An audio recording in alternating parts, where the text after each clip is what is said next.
Welcome to the weekly roundup of Air News Daily Bulletins, the go-to place to catch up with all the stories that made the news last week. Frankfurt-based Lufthansa has announced the launch of scheduled services between its home hub and the Malaysian capital of Kuala Lumpur. Services commence on the 25th of October and will operate 5 times per week, with only Tuesdays and Thursdays not having a flight. The carrier will be using its Boeing 787-9 Dreamliners on the route, and I suspect it will be very popular. Great place, Kuala Lumpur. Indian low-cost operator IndiGo plans to launch a 3 times weekly service between Chennai and Reunion Island in the Indian Ocean. Flights will commence on the 29th of April and operate using the airline's Airbus A320 aircraft on Wednesdays, Fridays and Sundays. Reunion becomes the carrier's 46th international destination. They're certainly spreading their wings at IndiGo. Shanghai-based China Eastern Airlines has confirmed a couple of new routes for 2026. From the 30th of March, the carrier will introduce 4 flights a week between Shanghai's Pudong Airport and the Uzbek capital of Tashkent. Services will operate on Mondays, Tuesdays, Thursdays and Saturdays using the airline's Airbus A330 fleet. In addition, the Chinese airline will be introducing direct services between Xi'an and Vienna from the 20th of April. Flights will operate 3 times a week on Mondays, Thursdays and Saturdays, also using the airline's Airbus A330s. Jetstar Airlines will be introducing a seasonal non-stop route between Christchurch, South Island, New Zealand and Perth in Western Australia, commencing on the 27th of October. Flights will operate 3 times per week on Tuesdays, Thursdays and Saturdays using the airline's Airbus A321LR fleet until the 25th of March, with an average flying time of just over 7 hours. Azores Airlines will be introducing a weekly service between Terceira and Madeira from the 7th of May. The flight will operate on Thursdays. However, to meet expected demand over the summer months, the airline will add a Monday rotation from early June until mid-September and will use its A320 family aircraft on the route, providing a much-needed connection between the 2 Portuguese archipelagos. Malaysian low-cost carrier AirAsia will be reintroducing 4 flights per week between its Kuala Lumpur base and the Chinese city of Wuhan, a destination it unsurprisingly stopped serving when COVID gripped the globe. The services will operate from KL on Mondays, Wednesdays, Fridays and Sundays, returning from Wuhan the following day. The airline plans to use its Airbus A320 fleet on the route. Leeds-based Jet2 have announced 3 additional routes for its summer 2027 flying programme. They remain keen at Jet2, don't they? Which is good for business, I guess. Firstly, the airline plans to launch a once-weekly service on a Sunday between Bournemouth and Reyes in Spain, commencing on the 2nd of May, operating through the summer until the 31st of October. From its Edinburgh base, it will be offering customers a weekly service to the Greek island of Crete from the 5th of May until the 27th of October, and a weekly service on a Sunday to Pula in Croatia starting on the 2nd of May, running until the 17th of October. All flights will be operated using the airline's Airbus A321LR aircraft. And finally, the UK branch of Hungarian low-cost operator Wizz Air have now received approval to operate flights across the Atlantic. Whilst the airline has always said that they've never had long-term ambitions to traverse the pond, they clearly want to dip their toes in the water for the opportunities created by the upcoming FIFA World Cup, which is taking place in Canada, the US and Mexico later this year. Whilst no details of the destinations are yet known, the carrier will be able to serve the eastern seaboard, so points like Toronto, Boston and Philadelphia will all be within range for its Airbus A321 XLRs. So watch this space for updates.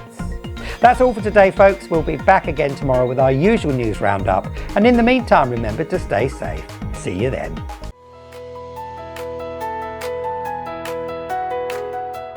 Kenya Airways and New York-based low-cost carrier JetBlue have signed a codeshare agreement that will create smoother journeys for customers from the East African country to the US and vice versa. The agreement enables Kenya Airways to add its KQ flight designator to a range of JetBlue services to key US destinations to include Los Angeles, Chicago, San Francisco and Atlanta, among others, giving Kenya Airways a much larger reach across the US from its New York John F. Kennedy gateway. Great news for African travellers.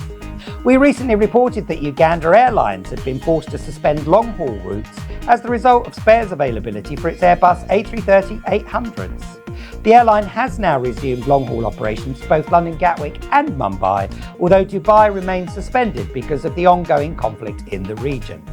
But the airline isn't currently using its own Airbus fleet. Instead, it has wet leased a Boeing 787 Dreamliner from African neighbour Ethiopian Airlines as it continues to try to resolve the supply chain issues that are affecting its operations. The airline has been forced to sign the wet lease agreement with Ethiopian Airlines in order to protect its slots, which were in danger of being lost as airlines are required to operate at least 85% of a planned schedule under the use it or lose it slot rules. Let's hope that the carrier can resolve its issues, as the wet lease will be hurting them financially at a time when they are struggling as it is. Executives at Stockholm's Arlanda Airport are delighted that Shanghai-based China Eastern Airlines have announced a return to the Swedish capital from its home base 3 times weekly, commencing on the 22nd of June. Flights will operate on Mondays, Thursdays and Saturdays and will be the first time the Chinese carrier has served the Nordic destination in 6 years. As the 2026 FIFA World Cup looms ever closer, and some of you are no doubt getting very excited by the prospect, not me I must confess, the French national team have selected Paris-based La Compagnie to provide them with their chariot to the championship, which is due to start on the 11th of June. The carrier will be deploying one of its Airbus A321neos on the mission, fitted with 76 business class seats, and will deliver the team to their Boston base and provide travel between matches. Bon chance to all the teams taking part. Following a series of delays and disruptions over recent months to operations and an emergency landing on Sunday in Yangon, Myanmar, caused by mechanical failure, Russian leisure airline Azores Air is once again the focus of Rosaviatsia, the Russian aviation regulator. The airline, which almost lost its license in 2018 for safety violation warnings, now faces further scrutiny amidst the ongoing sanctions against Russian operators imposed when Vladimir Putin authorized the invasion of the Ukraine. The regulator's investigation, we're told, will focus on the airline's ability to maintain safety standards. Let's hope they get there quickly. And finally, more than 33 million pieces of checked-in baggage are mishandled every year across the world, which results in an average of around 1.8 million bags never being returned to their unhappy owners. It is therefore a miracle that one airport has never lost a single piece of baggage as the result of an airport error. All hail the staff of Osaka's Kansai Airport, which in 30 years of operations has never lost a bag through their mistake. The secret of their success is vigilance and 3 or 4 dedicated checks to make sure that every bag checked in or offloaded is delivered either to the aircraft or baggage hall. Remarkable, especially as they handle an average of 10 million pieces of baggage a year. It's an incredible achievement. That's all for today. We'll do this all again tomorrow, I'm quite sure, and I look forward to seeing you again then. Have a great day.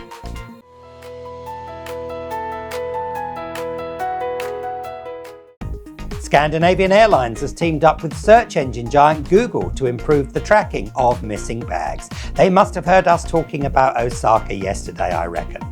To take advantage of the new service, the airline's customers will need to have access to the Find Hub app and have placed a compatible tag inside their luggage. They'll also need to be willing to share access to the data when they report a missing item of baggage via the carrier's self-service reporting platform. Scandinavian Airlines says that their staff and those of its handling agents will only see the last known location of the missing item and that all the data is encrypted. If you are unfortunate enough to lose your bag whilst travelling with SAS and can take advantage of this new service, please do let me know how you get on. It's always fascinating to find out how these things work. British Air Cargo recently became the first operator in the world of the Embraer E190F freighter. The aircraft completed its first revenue service on Monday between Cologne and Larnaca. The aircraft has been converted to cargo use, having previously carried passengers, and can now carry up to 13.1 tonnes of freight, although 10 or 11 tonnes is the norm. We suspect that the passenger to freighter conversion of Embraer E190s will increase in popularity as they offer a pretty good payload at a fraction of the purchase cost of a Boeing 737. As a direct result of the current crisis in the Middle East, Air Canada has temporarily introduced a second daily service between its Toronto hub and Delhi in India. Canada is home to a large expatriate Indian community, so the airline has laid on the extra flights to help those wanting to get back to Canada or India who may have originally been booked to travel via one of the Middle Eastern carriers. The additional rotation will end on the 21st of March, but will certainly have helped to ease the pressure on the situation in the UAE, Qatar and Bahrain. Air Canada isn't the only airline responding to the short-term peak in demand on certain routes. Austrian Airlines has added 10 additional services between its Viennese home and the Thai capital of Bangkok to help those caught up in the chaos caused by the US and Israeli attacks on Iran. And its sister company Lufthansa has confirmed plans to add capacity for a temporary period to a number of destinations to include Cape Town and Riyadh. And finally, Eindhoven Airport in the Netherlands has confirmed that it will be closing for a period of 5 months for major upgrade works to be completed. The airport will officially close to traffic and customers on the 1st of February 2027, when work will commence on resurfacing its single runway, upgrading its instrument landing system to Category 3 capability, which is great news for those days when there's dense fog, and the completion of the terminal building extension. The facility is due to reopen on the 19th of July 2027. We understand that sometimes life can be a bit the good, the bad and the ugly. So don't be backwards in coming forward to let us know what you think about Air News Daily. You can get in touch via your favourite socials or via our website airnewsdaily.tv, and we look forward to hearing from you, I think. We've reached the end of today's show, but we will be landing with you again tomorrow, so be sure to tune in for your daily dose of airborne news. Bye for now.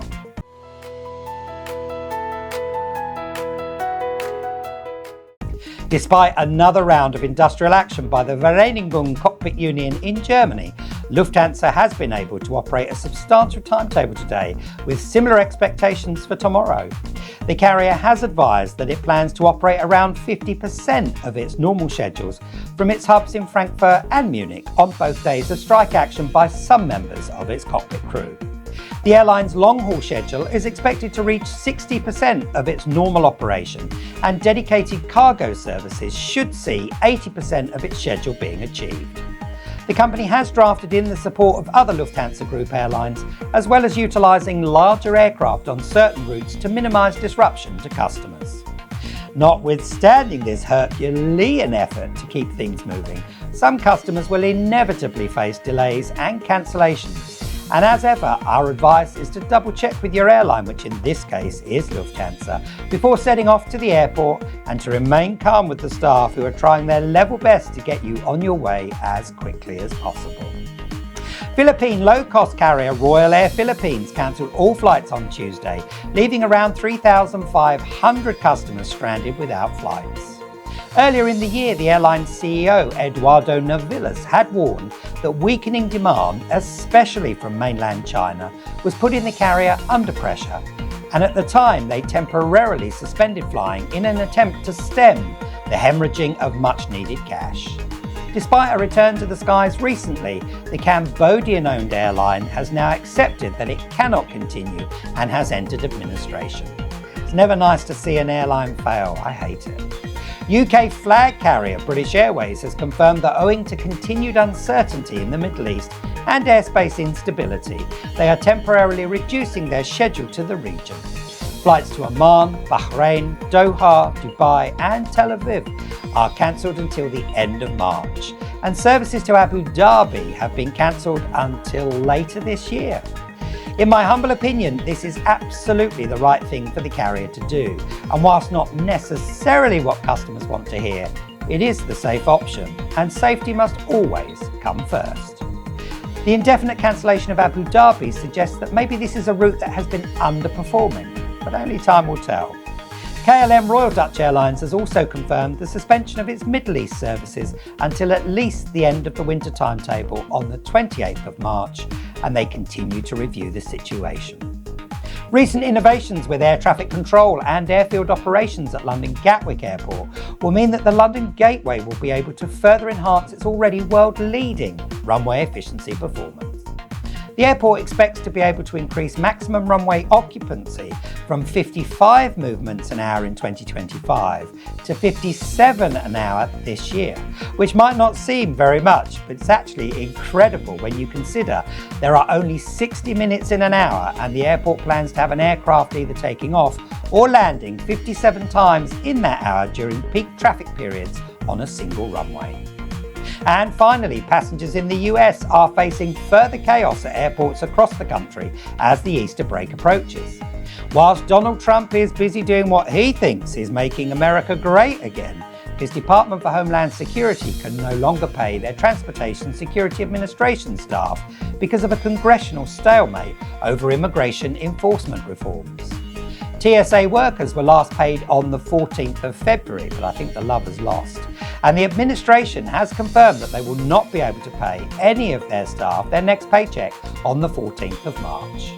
This news has resulted in some airports only having 50% of their TSA staff in place, with the inevitable delays in being able to get through security. Perhaps a rethink is needed, Donald, as things won't be great for the 171 million Americans expected to fly over the Easter break. Get a grip with it. That's all for today, folks. We'll be back with you again tomorrow. But in the meantime, remember to stay safe. See you soon.